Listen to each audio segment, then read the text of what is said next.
Hello, my name is David Venta and this is the faculty tutorial video.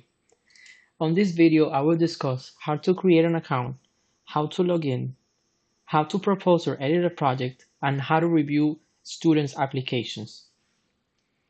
A faculty has similar functionalities to a student. They can edit the profile, join lead projects, and view to-dos notifications. Please refer to the student tutorial video for specific details on how to do this. To begin, I will show you how to create an account. First, you would have to log in. To click on the login button, and this will take you to the login page. So then after that, you would have to click on the create an account button link. And this will bring you up to the form where the faculty is able to register and enter all the information. After this, all these fields have been completed, and the user clicks on create account, the account will be sent to the admin for approval and a verification email will be sent to the email provided for validation.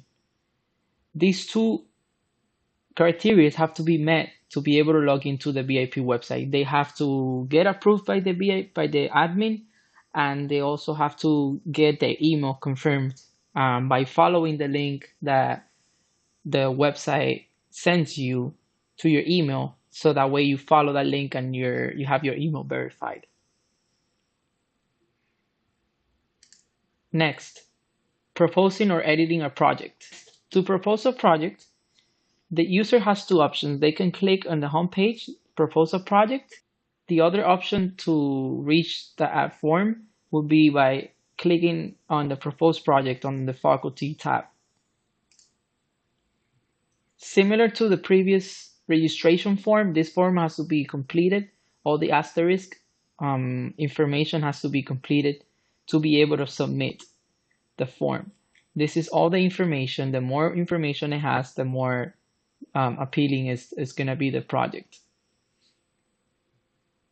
After the user is done entering all the information, you might click on the submit button and send the proposed project to the admin for review.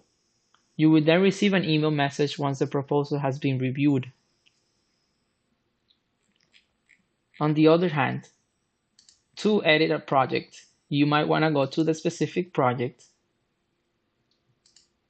click on the project, and then you click on the edit button, and all the information is going to be there, so that way you're able to edit that project and add more information or remove as desired.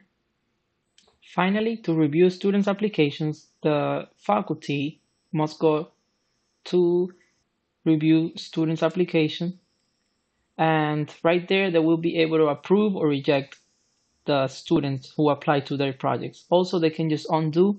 If they made a mistake on approving or rejecting that person, they can go back and approve or reject that person again. This is the end of my presentation. Thank you for watching.